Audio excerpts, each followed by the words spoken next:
સરકારી જમીન અને ગૌચર પરના દબાણો હટાવવાને લઈને તંત્ર હંમેશા ચર્ચામાં રહેતું હોય છે, પરંતુ જ્યારે કડક કાર્યવાહી થાય ત્યારે જ કાયદાનો ડર ઊભો થાય છે। તાજેતરમાં વિસનગર શહેરમાં કંઈક આવી જ ઘટના સામે આવી છે।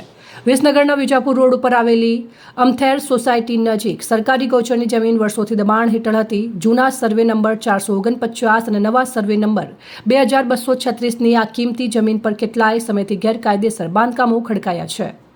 જો કે સ્થાનિક સ્તરે કરેલી ફરિયાદો પર યોગ્ય પ્રતિસાદ ન મળતા આખરે મામલો રાજ્ય સ્વાગત કાર્યક્રમ સુધી પહોંચ્યો। સ્વાગત કાર્યક્રમમાં ફરિયાદ થતાં જ વહીવટીતંત્ર સફાળું જાગ્યું। ગુરુવારે પ્રાંત અધિકારી વિકાસ રાતડા, મામલતદાર દિનેશ પટેલ અને ચીફ ઓફિસર પાર્થ ત્રિવેદીની ઉપસ્થિતિમાં આખું તંત્ર પોલીસ કાફલા સાથે ઘટના સ્થળે પહોંચ્યું। યુજીવીસીએલ અને ફાયર વિભાગની મદદથી જેસીબી દ્વારા 3 પાકા બાંધકામો અને અનેક કાચા દબાણોને તોડી પાડીને આખી જમીન ખુલ્લી કરવામાં આવી છે।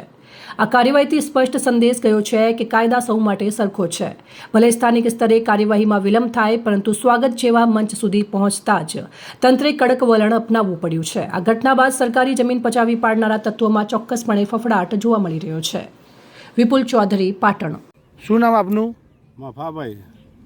શું આ દબાણમાં તમે શું કહેશો? દબાણમાં સાહેબ અમારે દાવો ચાલતો હતો સરકારી, અને 2 વખત એમને મુઠ્ઠાથી નોટિસો છોડીને સાહેબને ના પાડી દીધું કે મારો દાવો ચાલે તાંજો ખીલીએ હલાવતા નહીં।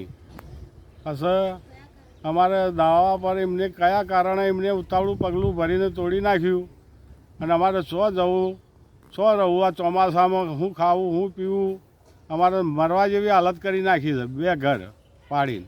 કેટલા સભ્યો તમારા ઘરમાં? અમારા ઘરમાં લગભગ 14-15 જણા છે। ના, કેટલા મકાન તમારા પાડે? મારા 2 પાકા અને 2 કાચા। તમે કેટલા વર્ષથી ત્યાં રહો છો? હું 4થી પેઢીથી સાહેબ। તમારા પાસે કોઈ એવું ડોક્યુમેન્ટ ખરું કે તમે બતાવી શકો? અમારા પાસે ડોક્યુમેન્ટ વેરા પાવતી છે અને લાઇટ બિલ અને દાવાની નકલ। બીજું કોઈ? બીજું તો કોઈ દસ્તાવેજ ફસ્તાવેજ અમારા જોડી છે નહીં। તમારું મોણેક કેટલા વર્ષથી તમે અહીંયા રહો છો? 70 તો આ મકાન પાડા 70 વર્ષ તમે રહો છો, તમે કઈ વનવાડીએ છે ચાવે, પણ અમે ના પાડીએ તો સરકાર આવીને પાડી જાય। અમારું ઘર અમને ઘર આલો, અમે રહણ છે જી, અમારે તો યાર છોકરો છે અને વગરામાં છે તે હાફના બાપ આવે છે। અમારો દાવો ચાલે સરકાર, અને સરકારી અમારો દાવો ચાલે છે, તો એ મોન્યું નહીં તો સત્ય આવીને પાડી 2 જાય। વખત એમને રોક્યું સાહેબને, આ વખત ના રોક્યું સાહેબને, અને ઉપરથી સાહેબ ને માર્યા, વકીલ સાહેબને માર્યા। હાજર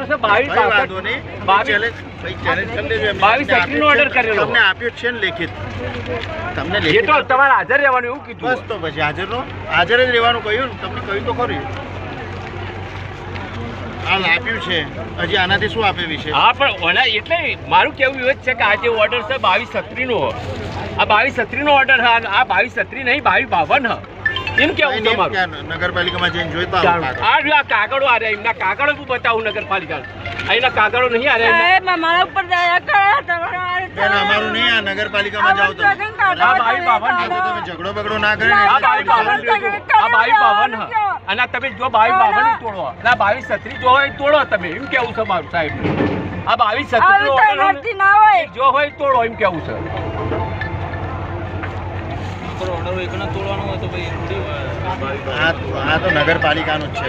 અરે નગરપાલિકા સાહેબ ઓનો ઓર્ડર આપ્યો, અમનો ઓર્ડર આપ્યો નગરપાલિકાનો કલેક્ટરે 2236 નો ઓર્ડર હા 2236, અને આ 2252 માં ફરવા ગયા, એમ કેવું છે મારું સાહેબને ફોન સાહેબનું તો કીધેલું જ છે। બસ તો પછી કલેક્ટર સાહેબ પણ જો જગ્યા છે એ નહીં પેલા 2236 રજૂઆત તમે કરતો, તમને નોટિસ આપી છે ત્યાં કોણ કામ છે? હા, એટલે હું કહું છું કે તમે ઓર્ડર બતાવો મને 22। અરે પણ ત્યાં કલેક્ટર સાહેબ જોડે જાઓ ને। ના, મને બતાવો તો કોણ? આ મજૂરો છે બધા, કોઈ બતાવો ના પડે સાહેબ નો ઓર્ડર કે ભાઈ આર્યો અમારો આપી ઓર્ડર દીધું છે જે છે। હા સાહેબ, પણ આ ઓર્ડર નહીં કરતા તો પછી ત્યાં માંગો તોડવાની નોટિસ આ અરે નગરપાલિકાનો પ્રશ્ન છે ભાઈ, તમે ઝઘડો ના કરો એટલે જ પોલીસ આવી છે। અમારે કાકા અમારે ઝઘડો કરવો જ નહીં, મારો સાહેબ અમારે કોઈ ઝઘડો કરીને નગરપાલિકામાં કહો, અમારે ઝઘડો કશું નહીં લેવાનું તને। અમે ગરીબ માણસ, અમે ફરી રહેલા મને હેરાન કરો આ રીતે ખોટી રીતે। થોડી વાર ઉભા રહો, થોડી વાર ઉભા રહો, થોડી વાર રોકી દો। આ થોડી વાર બંધ રખાવો, હમણાં નગરપાલિકા જઈને આવો તો થોડી વાર ઉભો રખાવો। પણ ગૌચરની જગ્યાએ તો સરકારી જગ્યાએ ઓર્ડર ની શું જરૂર છે?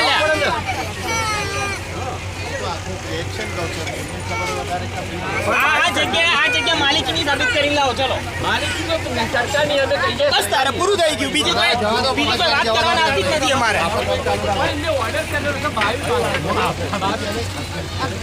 22 ઓર્ડર કર્યો